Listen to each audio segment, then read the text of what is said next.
block segment with the presentation in the first part, and the second part, which we're about to begin, is going to be an interactive component, a small group discussion about what was said in the first part of the presentation. So we talked about the drivers of change and security being one of the industries that is transforming rapidly, and therefore their skill demands that are changing. So we're going to be transitioning into talking about the implications for us as educators, what it means for our curriculum. If you're new, if you just came in, unfortunately on the agenda they didn't put it the way that we planned it would have to be, and it can be confusing. And if you're new, you're welcome to stay and participate in group discussion. We do have handouts, and you're welcome to ask any questions. One of us from our team is going to be in each of the small groups, so we want you to feel comfortable and safe. You just came in. If you would rather leave and go to another presentation, that's fine too. So I just wanted to give you an opportunity to do that. But otherwise, we'll continue.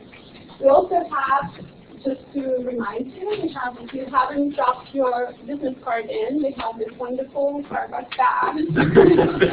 So you can put in your business card. If you don't have one, you can write down your contact information on a piece of paper and put it in.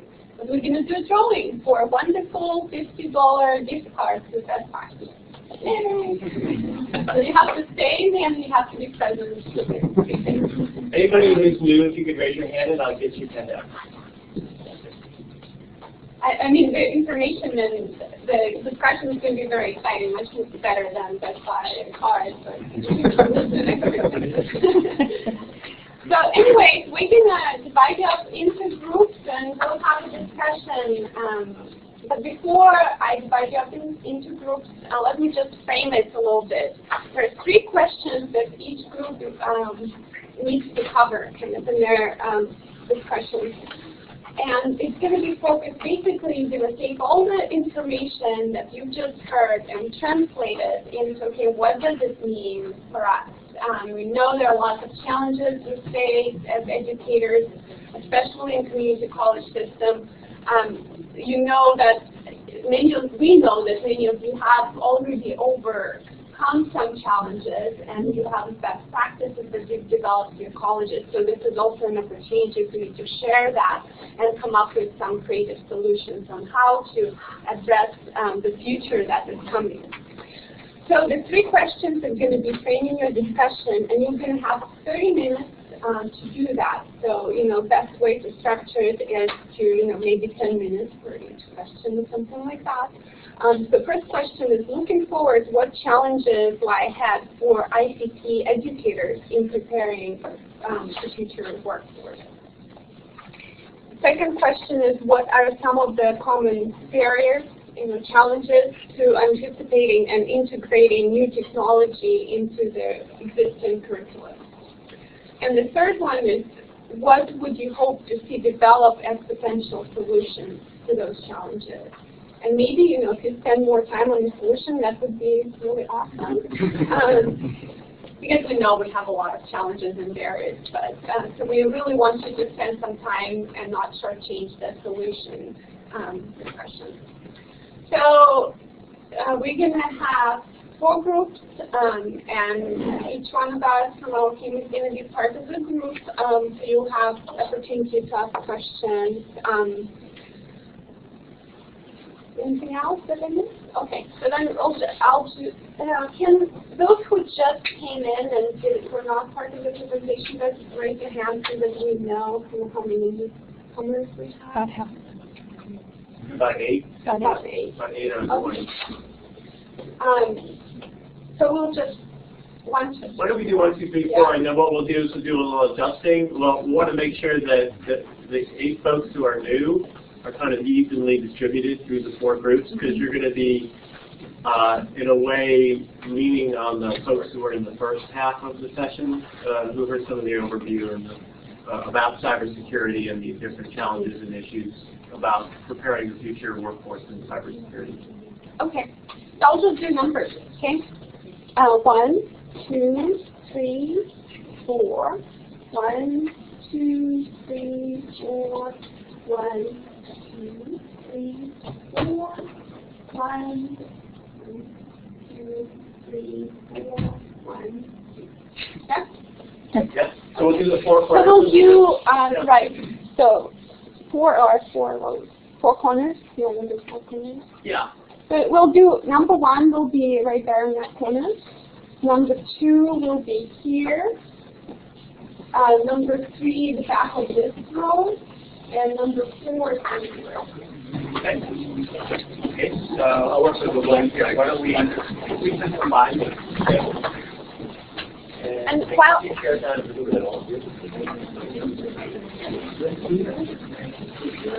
I forgot to say about recorder and the group. Also, I don't think everyone drops the different.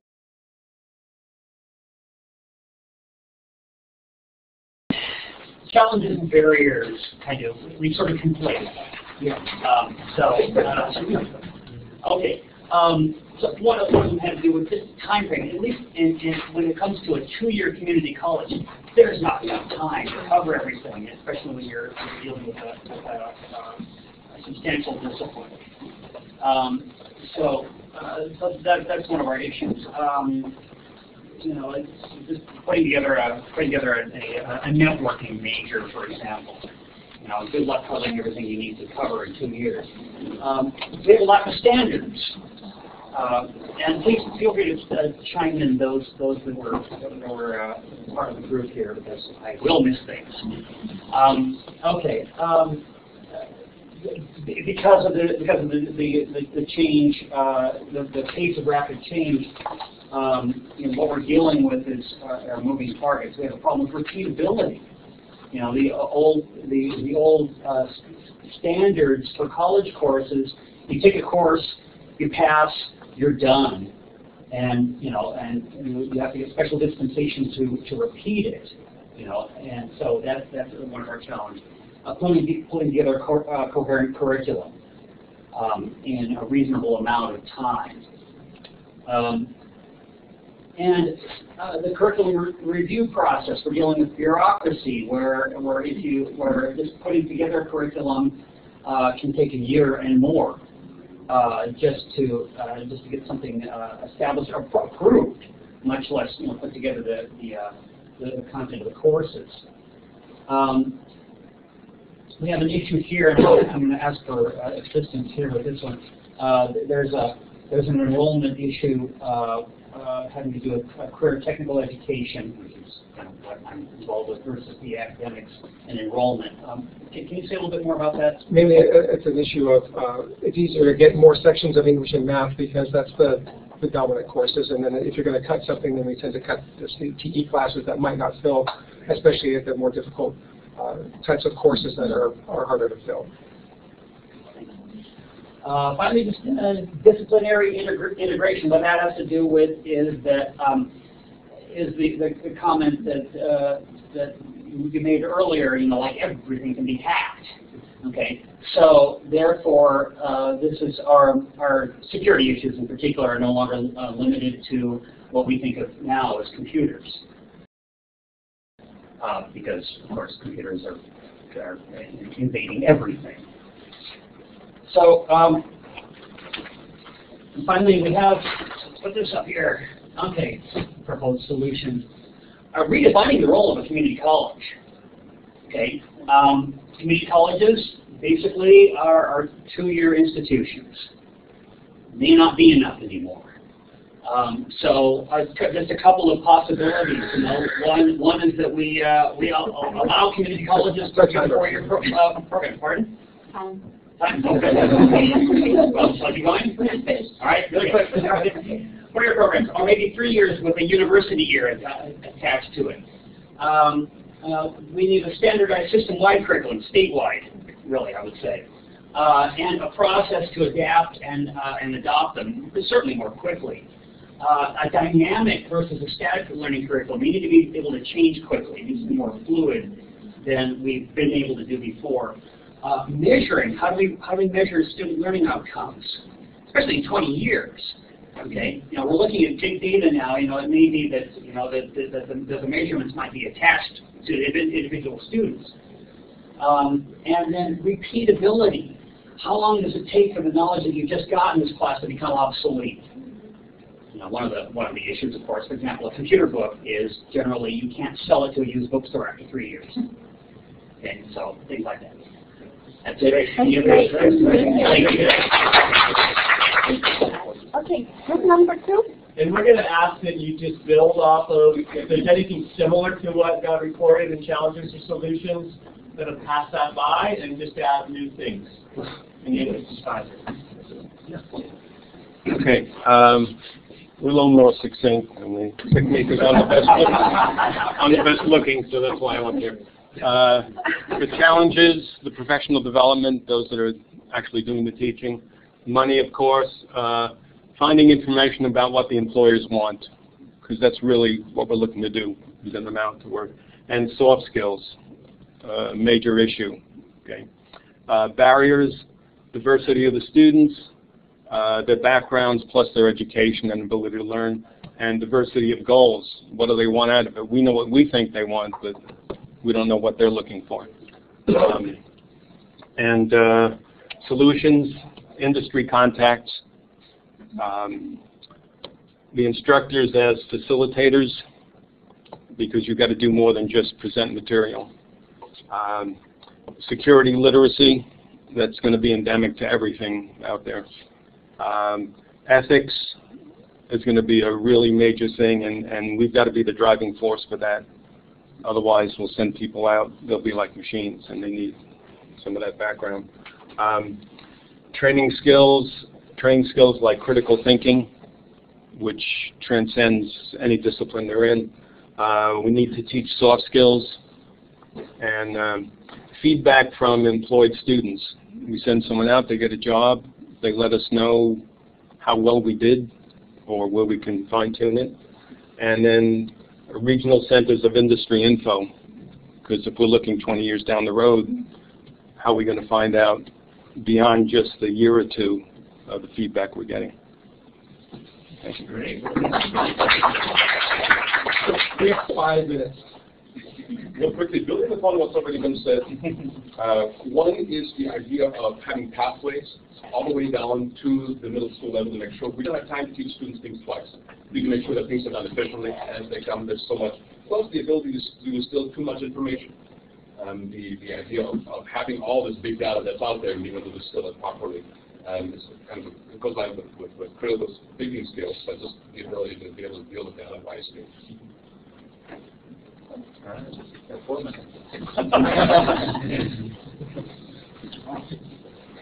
So one of the major challenges we saw was the math preparedness of students coming into the community colleges for virtually all programs. And when we talked about math and other disciplines as sort of being verticals, they come up through elementary school, having math class, having English class, having social. But the horizontals that cross over all of those things, which is really the skills that they need to bring with them through life, are problem solving, quantitative reasoning, and how do we sort of address that whole issue? I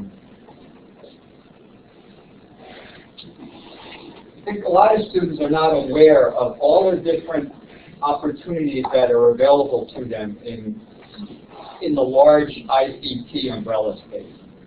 So it's not just working for Google or Microsoft, it's every industry, every company. And finding internships for them to get exposed to this and get experience. And then in some cases for government jobs, it's security.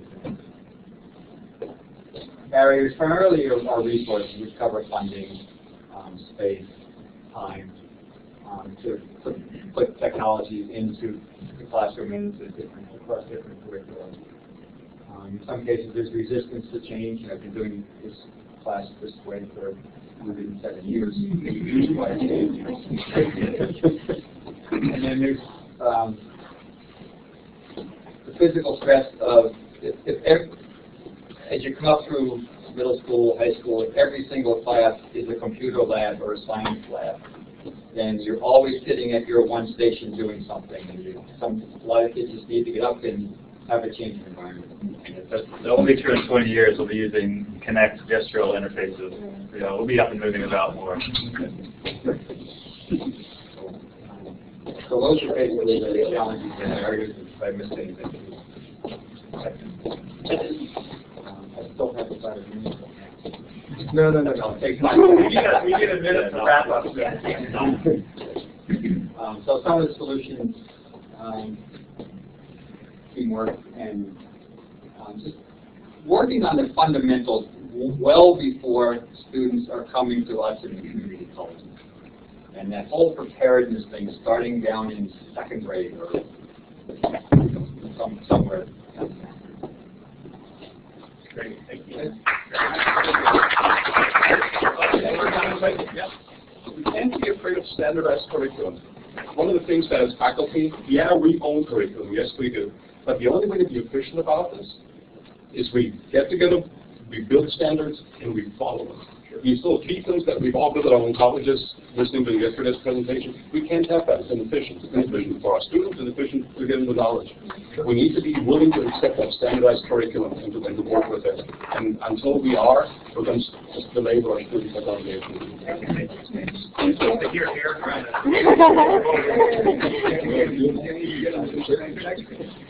Well, I want to thank everyone for your participation today. It's just been really awesome. I mean, this is great. The energy in this room has been very positive, and I want to give a shout out to a member of our group from Chicago who was telling us about how they're bringing industry and actually locating them in their high schools. And so if anybody wants to bend his ear and figure out how to get that done, I think you should. There we go. Now he's got a target on his back. All right, well, thanks, everyone. And again, all of this information that we presented today and a lot more, including other industries and where you can kind of see where these skills are going to be needed across industries, are all available in two places. We have most of our reports in our COE site. It's very report-driven. Our Path to Career site is really student-oriented, so we have some different products on there for more the student audience, career counseling audience. So I'm going to make sure you're aware of that. And different ways you can contact us, as well as just sort of how to continue this conversation. Let's keep this going. And again, as John mentioned, let's pressure MPIC to kind of develop some way to keep this moving too. You're willing, right, Michael? Oh, see, I think I know somebody. And then Laurie's going to do the drawing. Oh, before you do the drawing, yeah. I want to really help me thank you, Jake. Yeah, thank you, Jake. Speaking of access to information, we're a nonprofit, and almost all of our research is available online. Yeah, there we go. If the person is not here, we will just go on to the next. Yes. Tell me. Okay, is Cheryl Ryder here? Yeah. Wow, Cheryl! Where are you from? I'm from Napa. Napa. Thanks, everyone. That was